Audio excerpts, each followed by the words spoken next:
제 이름은 앨리스입니다. 저는 최근 이 나이에 60세가 되면서 제 인생에서 중요한 이정표를 맞이했습니다. 과거의 여러 사건을 더 자주 반성하게 됩니다.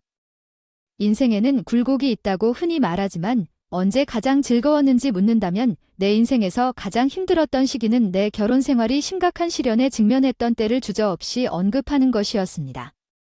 약 30년 전, 나는 30세였고 남편은 36세였으며 우리는 사랑스러운 가 태어난 딸을 막 맞이했습니다. 혈통에 대해 큰 자부심을 갖고 종종 가족사를 자랑하는 캐릭터라는 인상을 받았고 그들이 항상 자랑하는 것은 소년이 이것을 반복해서 듣게 해야 한다는 것입니다. 나는 너무 지쳤습니다. 시댁의 간섭으로 화가 난 것에 대해 빨리 공기를 내야 한다는 압박에서 벗어나고 싶었습니다. 남편은 부모님이 해를 끼칠 생각은 아니니 조금 용서해 달라고 했습니다. 이런 말들은 대부분 저를 향한 것이었습니다. 남편은 남편에게 직접적인 불편함을 느끼지는 않았습니다. 완전히 다른 사람의 문제였습니다. 수년간의 좌절에도 불구하고 이러한 입장에 대해 깊은 불만을 품고 있었습니다. 한계점에 도달했습니다. 우리가 소개하러 갔을 때 일어났습니다.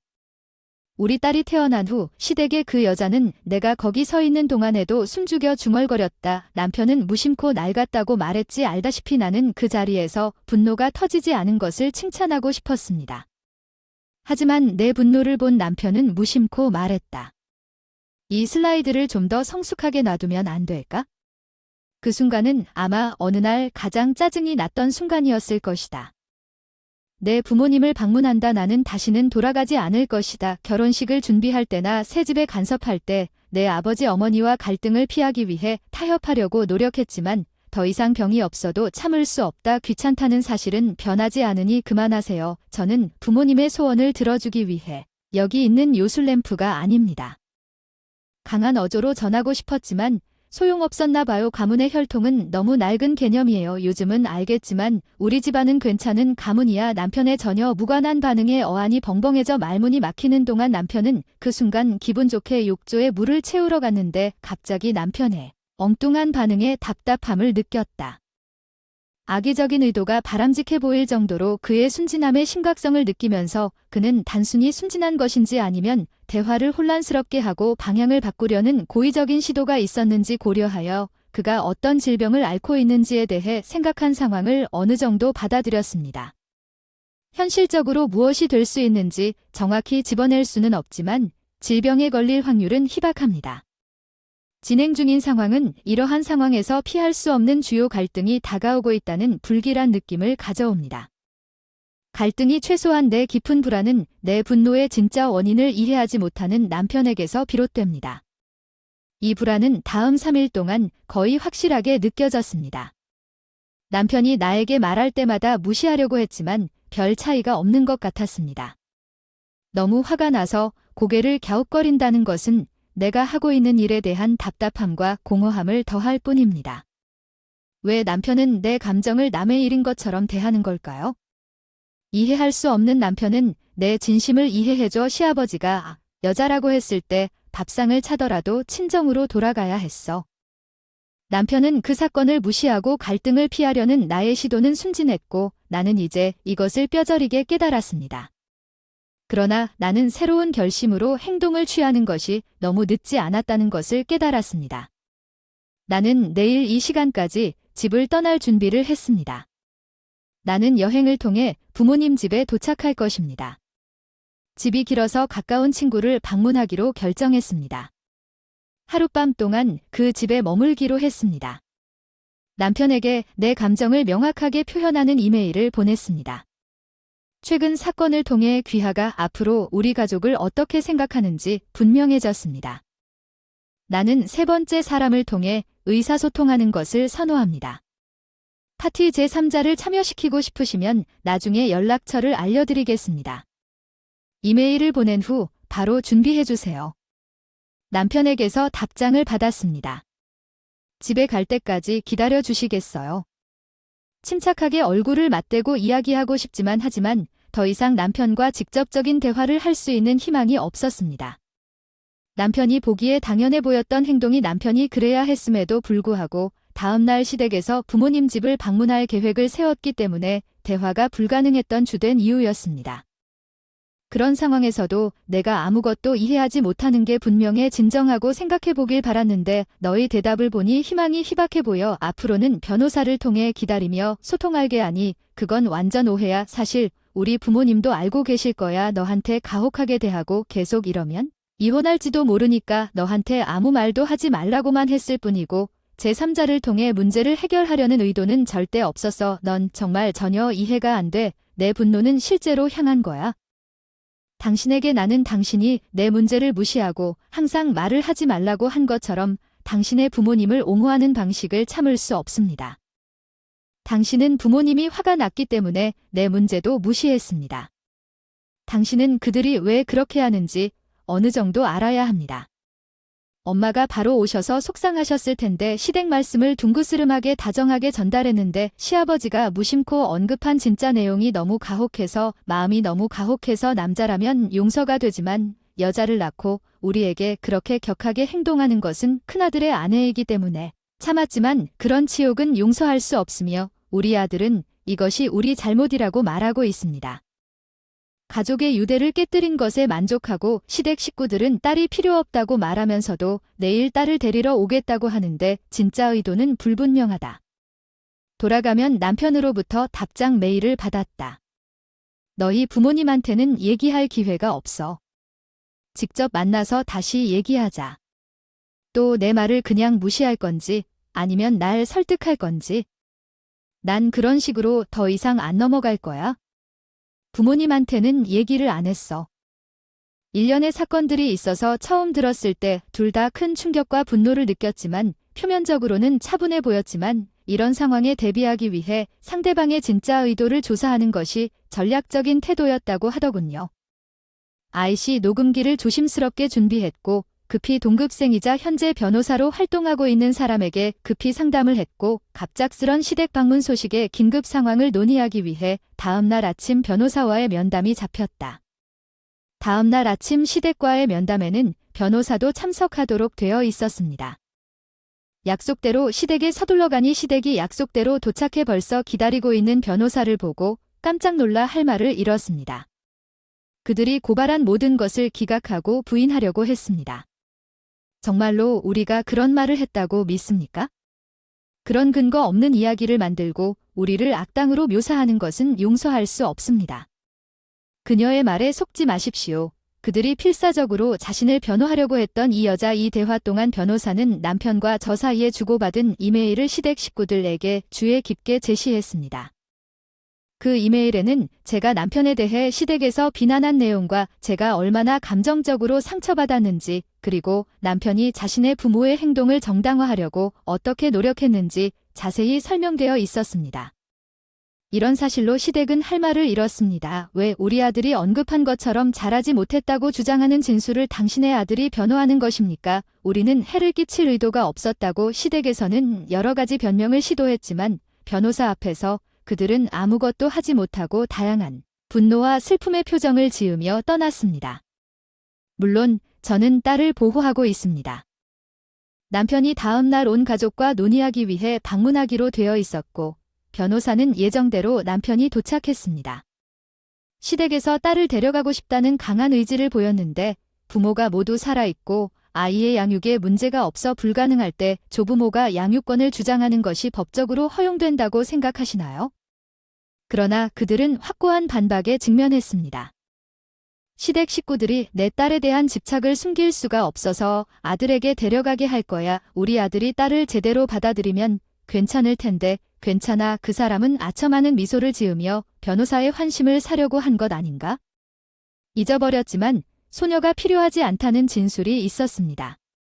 그것은 단지 건방진 노인의 횡설수설일 뿐이었습니다. 그는 변명으로 동정심을 이끌어내려고 했습니다. 그런 횡설수설이 어떻게 어린아이의 정신에 잠재적으로 해를 끼칠 수 있는지 생각해 본 적이 있습니까?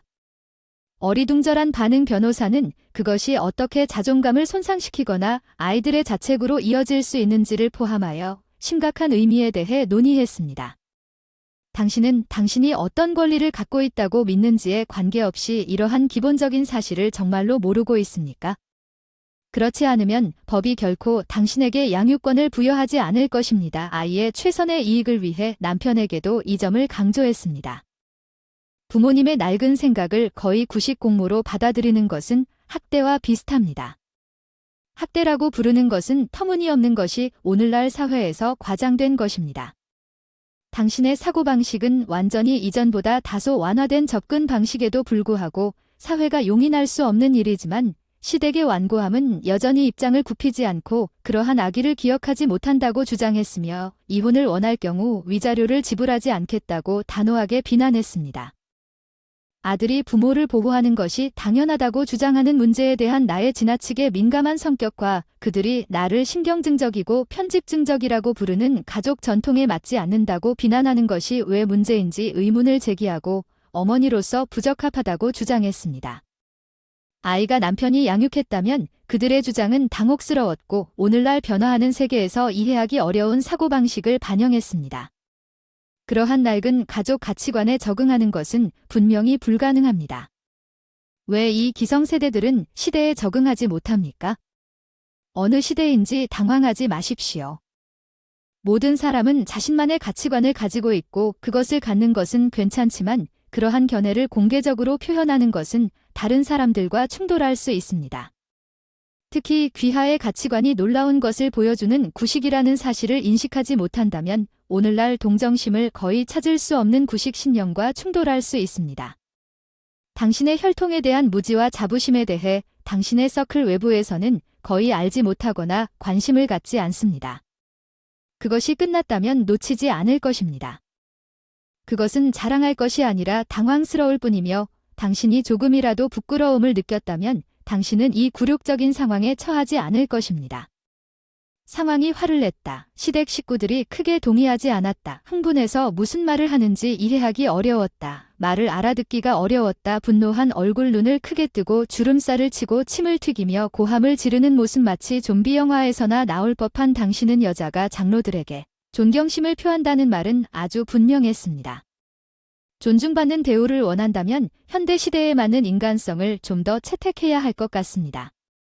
내 인생에서 누구에게도 이렇게 경멸을 느낀 적이 없었습니다. 더 나아가 그들의 소란은 참을 수 없을 정도로 커졌고 나는 그들의 의미 없는 말을 초연하고 차가운 시선으로 지켜보았다. 부모님과의 이 논쟁을 계속하면 아무런 해결책도 나오지 않을 것이다. 앨리스는 1차적으로 당신의 파트너이며 부부로서 당신의 상호 결정은 존중되어야 하며 이는 두 사람 모두에게 매우 중요합니다. 결혼의 미래 방향과 이 복잡한 문제에 대해 논의하고 이해를 깊게 하기 위해 부모님이 참석하는 동안 남편과 대화를 진행할 것입니다. 당시 남편이 엄숙하게 언급한 불필요한 발언은 삼가해 주시길 부탁드립니다. 남편이 진실을 말하기 시작했다. 나는 부모님의 부적절한 행동을 인정한다. 나는 항상 아내를 비판하고 불편한 상황을 만들지 않으려고 노력했다. 좋은 아내를 선택한 것에 대해 부모님에게 인정받고 싶었지만 다른 욕망을 주면 잘못된 것이 후회된다. 이 진지한 대화 중에 앨리스와의 관계를 재평가하고 개선하고 싶을 때 시아버지가 부적절하게 개입했습니다. 그렇게 참을성 없는 아내를 변호하는 것이 무슨 말인지 조용히 하세요. 남편이 부모님의 의견에 흔들리지 않고 자신의 입장을 명확하게 밝히는 모습에 속으로 놀랐습니다. 남편이 부모님에게 이전보다 자기 주장을 더 많이 하는 것을 보면 좀 더 일찍 용기를 냈더라면 좋았을 텐데요. 여러분 잘 들어보세요. 이 상황은 교통사고에 비유할 수 있습니다. 의도와 상관없이 부모님은 자신의 말과 행동의 결과에 대해 책임을 다해야 합니다.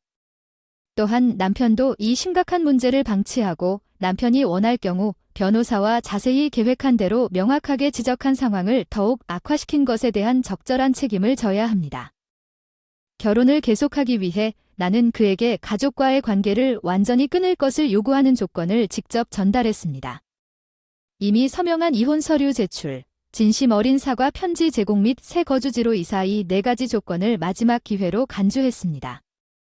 당신의 부모님이 우리 아이의 생명을 무시하고 그들의 손자를 무시하는 것은 당신이 이 사실을 직면하고 당신이 그들로부터 합당한 존경을 받지 못했다는 명백한 증거이며 현실을 받아들이는 것이 당신에게 요구되지만 그러한 불합리한 부모와의 관계를 끊는 것은 의심할 여지 없이 필요할 것입니다. 상당한 노력과 정신적 힘이 있기 때문에 당신이 평화의 모습을 유지하면서 그들과 직접 대면하는 것을 피한 이유를 이해할 수 있습니다.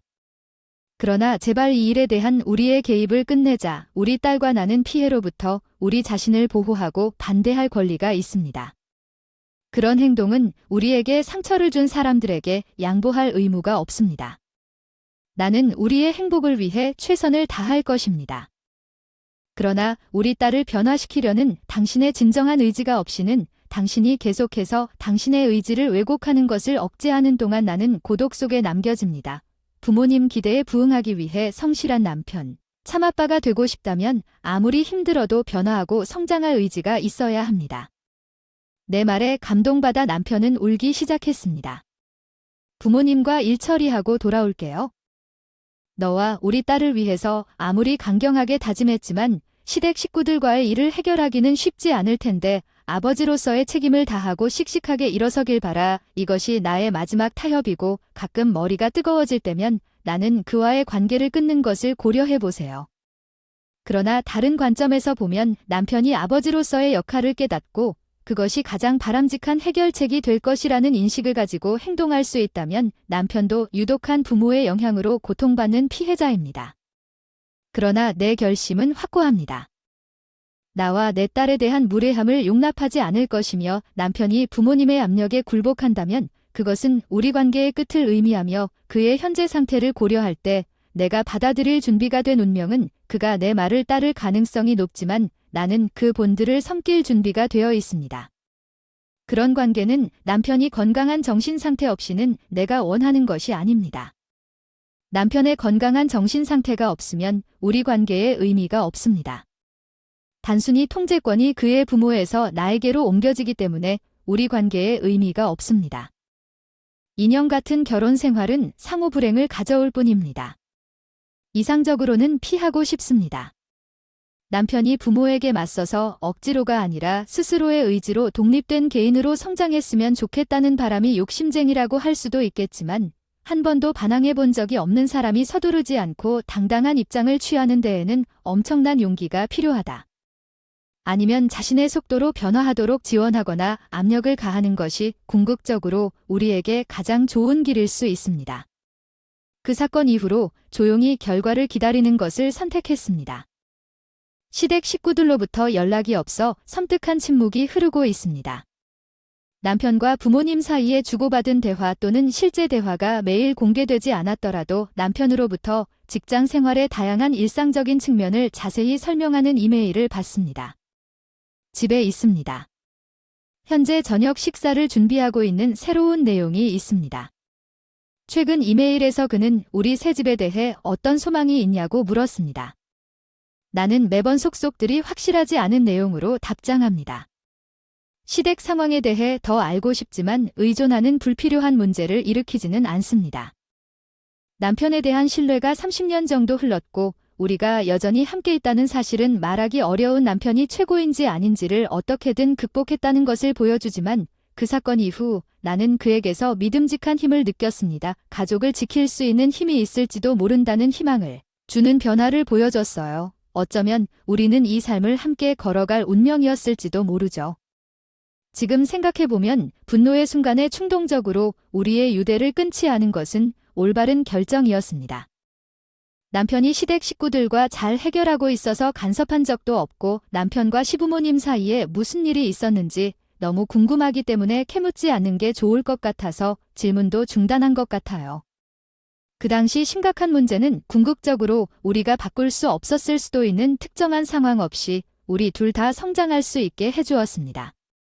단순히 운명이라고 부르는 것만으로는 충분하지 않을 수도 있지만 실제로 남편은 몇 년 후에도 우리의 유대를 유지하는 데 큰 용기를 보였습니다.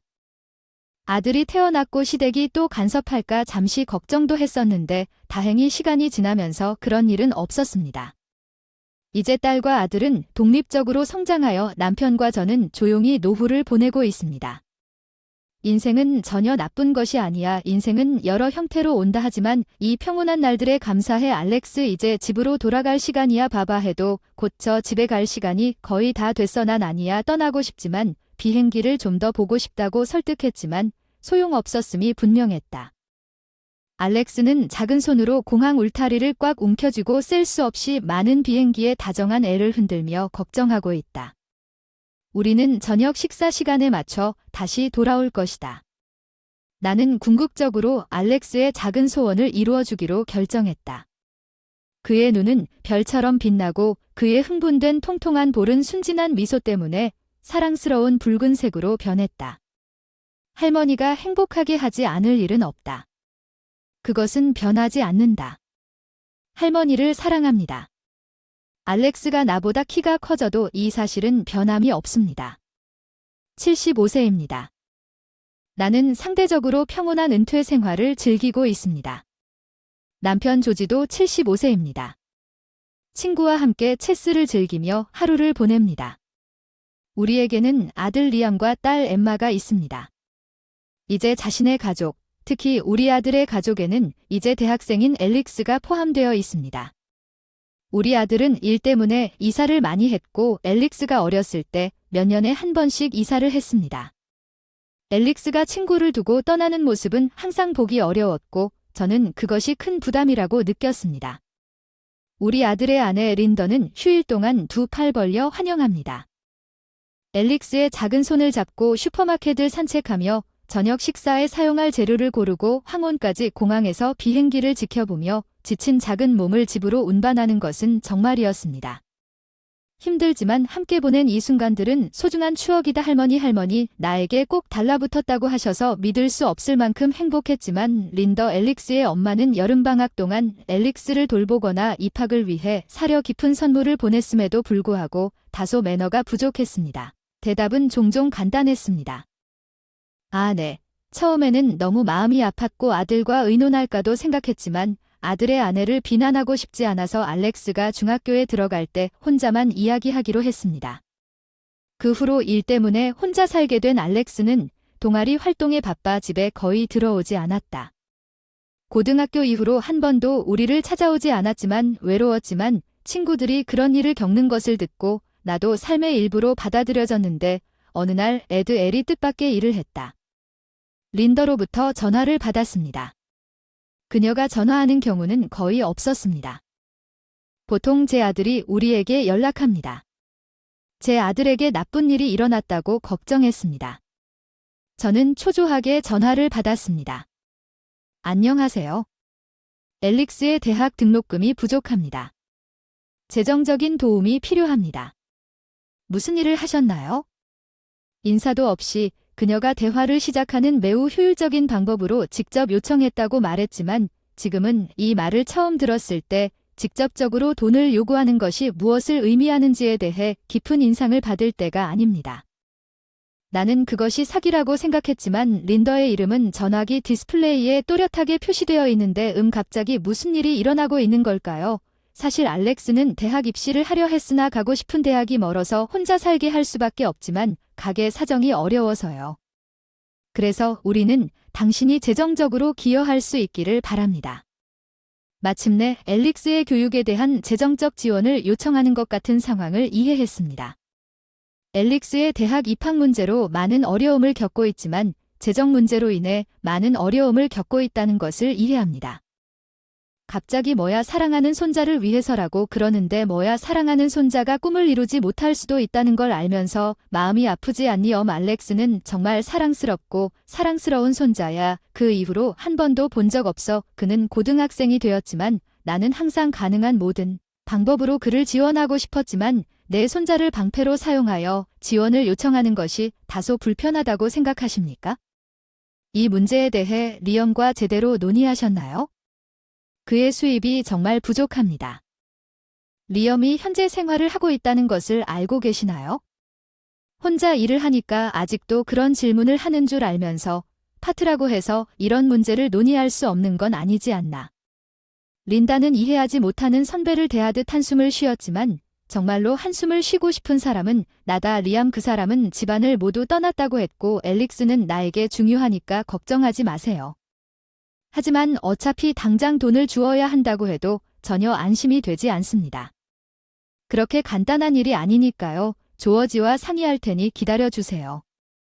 린더의 답장을 기다리지 않고 전화를 끊었다고 조금 더 길게 말하면서 그녀가 정기적인 연락 없이 지원을 요청하는 것은 너무 뻔뻔스럽다고 항상 느꼈습니다.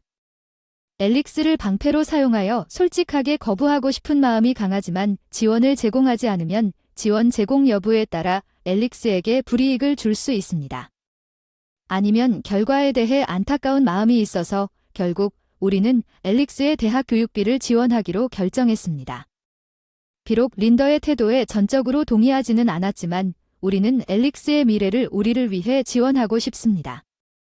앨릭스는 제가 제게 이 말을 했을 때 사랑하는 손자입니다. 혼자 일을 하고 있는 아들 리암의 대답은 다음과 같았습니다. 재정적, 교육적 문제는 아내에게 맡겼기 때문에 아내가 부족하다고 하면 지원을 요청하고 싶습니다. 린다가 요청하면 점차적으로 갚겠습니다. 지원이는 정말 돈을 빌려준다고 생각하더라도 잘 달라고 하더군요. 어느 날 갑자기 세상을 떠난다면 손자의 미래를 위해 4만을 사전 선물로 투자하기로 결정했지만 알렉스라는 기쁜 소식을 듣고 바라던 대학에 입학했지만 얼마 지나지 않아 아들네 식구들과의 연락이 또 끊겼다. 12월이 되면서 낮이 짧아지고 겨울 추위가 유난히 추운 이 밤에 우리 어르신들에게는 매서운 추위가 닥쳐왔다. 따뜻한 겨울 담요를 뒤에서 꺼냈다. 오랫동안 사용하지 않은 옷장에 알렉스가 그 집에서 따뜻하게 지내고 있는지 궁금해요. 혼자 살고 있는 젊은이들이 추위에 흔들리지 않고 즐겁게 생활할 수 있다는 걱정은 안 하셔도 됩니다. 맞죠? 계절이 바뀔 때마다 남편은 항상 따뜻한 시선으로 나를 위로해주고 알렉스의 안위와 건강에 대한 걱정을 덜어주며 내년 새해에는 알렉스가 찾아올지도 모른다는 희망을 품고 있다. 잠자리에 들 준비를 하고 있는데 예상치 못한 초인종이 울려 남편을 바라보았다. 서로 서프라이즈를 하고 시계를 확인해보니 벌써 밤 10시가 넘었다. 이렇게 늦게 아무도 올 줄은 예상하지 못해서 불안했지만 인터폰으로 누가 엿보고 있는지 확인하기로 했다. 거기에는 완전히 지친 모습으로 서 있는 어른 알렉스가 갑자기 찾아온 이유도 어떻게 내 손자를 만나러 왔는지도 몰랐다. 피곤해 마음이 아프다 먼저 거실로 데려가 따뜻한 의자에 앉게 하고 배고픈지 물었더니 살짝 고개를 끄덕였다. 나는 바로 남은 빵과 고기와 감자 스튜를 데우고 알렉스처럼 간단한 국도 빠르게 준비했다. 조용히 식사를 맛보던 그는 감동에 압도된 듯 눈물을 흘리기 시작했다. 정말 마음이 따뜻했다. 알렉스의 눈물 흘리는 식사는 추운 겨울밤에도 불구하고 그를 유심히 관찰하는 현대 젊은이들에게는 보기 드문 순수함을 반영했다. 좋지 않아요. 남편과 저는 알렉스의 이상한 상황에 혼란스러웠지만 우리가 할 수 있는 건 조용히 그의 식사 시간을 관찰하는 것뿐이었습니다. 알렉스는 매일 제대로 식사를 하고 있나요? 적절한 옷은 입었습니까? 알렉스는 조용하지만 분명히 클라이는 고개를 저었습니다. 아니, 그럴 수 없습니다. 가족이 재정적으로 어려움을 겪고 있지만 나는 대학에 가고 싶습니다. 그의 사임 진술은 린더가 한 번 말했던 말을 생각나게 했습니다. 집에 돈이 없습니다. 앨릭스가 정말로 심각한 재정적 어려움에 처해 있는지에 대한 의심이 나타나기 시작했습니다. 내 아들은 실제로 경험했습니다. 자주 이사를 가긴 하지만 상대적으로 안정적인 수입과 혜택을 제공하는 회사에서 일해야 합니다. 가족의 재정 상황이 너무 심각해서 그렇습니다. 그래서 제가 부양해야 하는 이유입니다. 등록금을 장학금으로 충당할 수는 있지만 생활비와 아파트 월세를 아르바이트로 충당하고 일과 학업을 병행하면서 그런 상황에 처해 있을 정도로 월세와 공과금을 겨우 벌고 있습니다. 사실 11월에 몸이 아파서 아르바이트도 거의 할 수 없었습니다. 그 결과 12월까지 수입이 전혀 없었고 집세도 내지 못하고 먹을 것도 없어 절망적이었지만 아르바이트를 하러 승강장에 섰을 때 익숙한 역 이름이 보였다. 어릴 적 할머니와 함께 비행기를 보던 공항역역에서 그 기억이 마음을 움직였고 다음 순간 그 기차에 올라타자 알렉스는 추억에 휩싸여 어린아이처럼 떨고 있는 손자를 보며 알렉스를 바라보았다. 앨릭스, 너희 엄마는 재정적으로 어려움을 겪고 등록금을 감당할 수 없다고 말씀하셨는데 그게 정말 사실인가요? 그래, 그녀가 말했지만 우리는 너희 엄마가 등록금 문제로 어려움을 겪고 있다고 들었고 우리는 이미 정말 갑자기 도움을 주셨네요. 폭로 알렉스의 눈물이 나는 눈은 놀라서 더욱 커졌습니다. 믿을 수가 없어요. 거짓말이 아니에요. 알렉스, 사실이에요. 알렉스는 우리를 가만히 바라보았고 내가 천천히 고개를 끄덕이기 시작하자 그의 얼굴은 더욱 창백해졌습니다. 왜, 어떻게 이런 일이 발생했다면 우리 스스로는 이 상황이 어떻게 발생했는지 완전히 이해할 수 없었지만 한 가지 분명한 사실은 우리 손자의 미래를 위해 우리가 사랑스럽게 제공한 $40,000가 앨릭스에게 도달하지 않았다는 것입니다. 이 돈이 내 아들의 아내 또는 내 아들 자신이 부모가 어떤 이유로든 자녀의 재산을 빼앗는 행위가 사랑하는 손자에게 상처가 된다면 절대 용납되어서는 안 될 일이다. 친부모라 할지라도 가해자는 절대 용서할 수 없다. 알렉스는 이제부터 모든 것을 우리에게 맡겨라. 더 어려운 상황에 놓이지 않게 내 분노 선언에 남편도 깊이 고개를 끄덕였다. 할머니는 이렇게 말하며 알렉스의 눈에서는 더 많은 눈물이 흘렀다. 내 손자의 눈물 앞에서 남편은 분노에 떨며 아들의 아내에게 여러 번 연락을 시도했다. 하지만 그녀는 전혀 응답하지 않았기 때문에 우리는 다른 딸인 에머와 이 상황에 대해 상담하기로 결정했습니다. 그들이 전화를 받지 않는다면 실제로 우리에게 더 좋은 것은 직접 방문하여 그녀의 말을 듣고 사실을 확인할 수 있는 절호의 기회입니다. 다음 날 남편과 딸 알렉스를 집에 남겨두고 아들의 아내가 살았던 아파트로 갔는데 처음에는 딸이 우리의 방문을 완전히 무시하려고 했지만 계속 인터폰을 울린 후 전화상으로 딸의 승리의 미소를 거의 볼 수 있었습니다. 드디어 마지못해 문을 열었고 우리가 강제로 방에 들어간 기회를 잡았다. 잠깐, 이게 뭐야? 갑자기 왜 여기 있니? 내 아들의 아내가 우리의 예상치 못한 방문을 저항하려던 순간 나는 두 손을 모으고 사과하며 조용히 방해했다. 우리는 사과한다. 침입으로 인해 우리는 린더에게 여러 번 연락을 시도했지만 안타깝게도 응답이 없어서 직접 방문하기로 결정했습니다. 실제로 앨릭스가 우리 집에 들렀을 때 그가 겨울 옷이 부족하여 떨고 있는 것을 보고 와서 옷을 사오겠다고 약속했습니다. 앨릭스가 말한 것, 앨릭스의 이름을 듣는 순간 아들의 아내의 얼굴에 약간의 떨림이 나타났습니다. 약해진 순간을 놓치지 않고 에머는 아버지가 아무런 반응도 보이지 않는 것을 고려하여 즉시 방으로 들어갔습니다.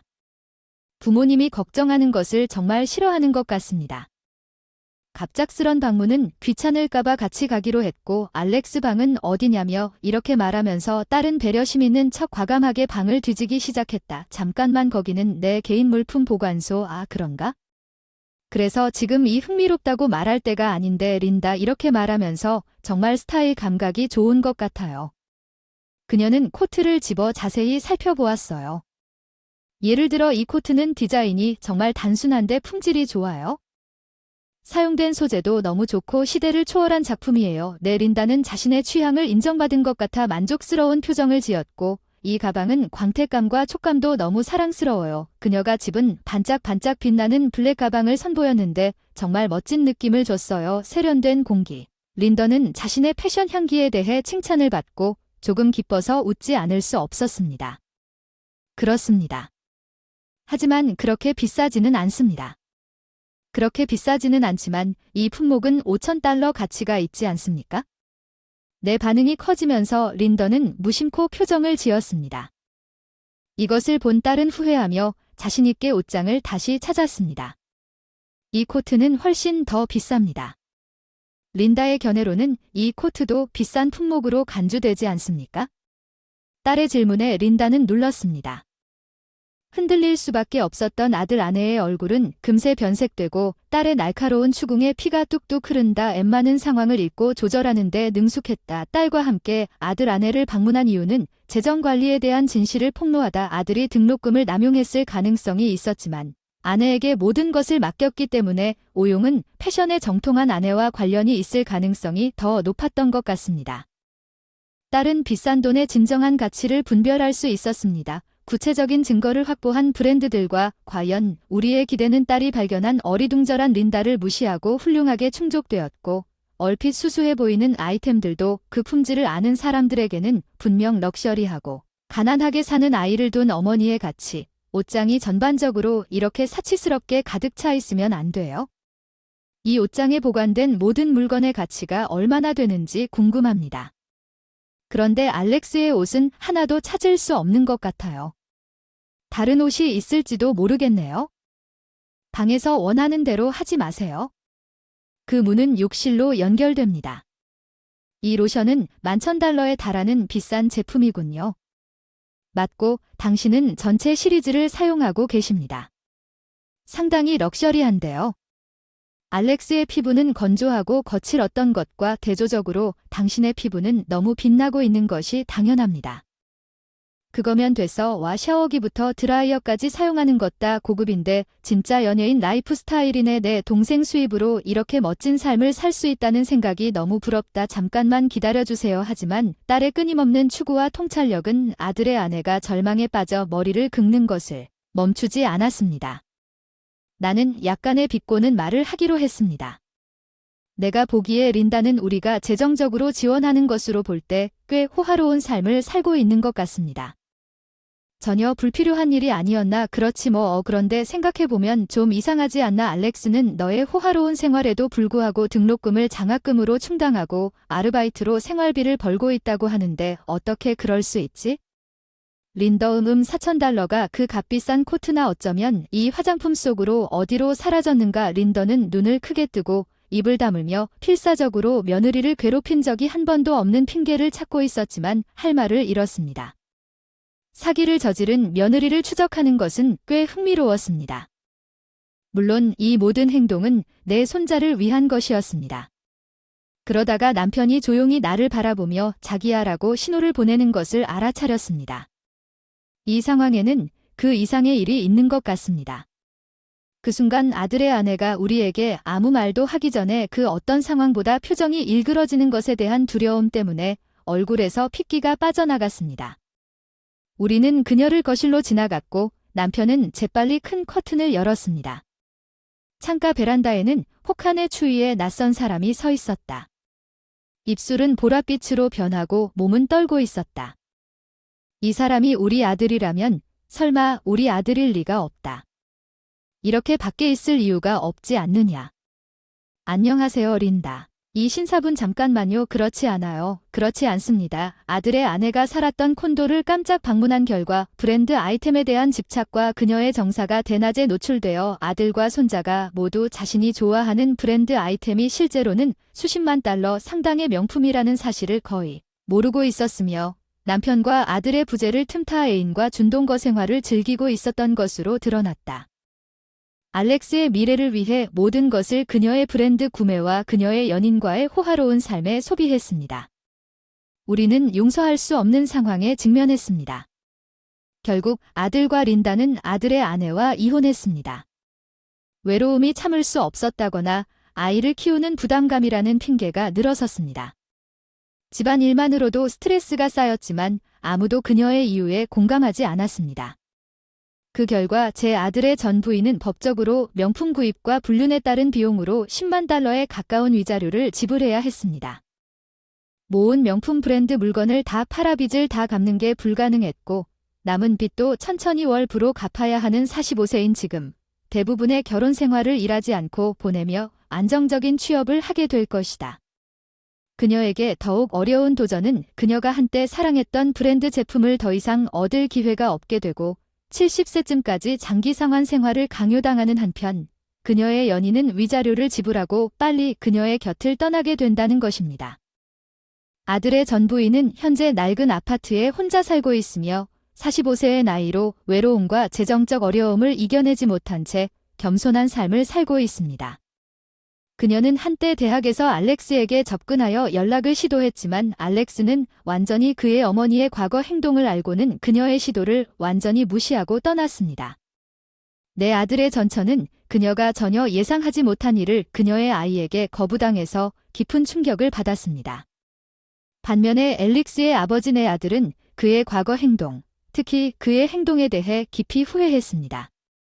일에 몰두하다 가족에게 부담을 주게 된 그는 알렉스에게 사과하고 앞으로는 아버지로서 교육비와 생활비를 전적으로 책임지겠다고 굳게 다짐했다.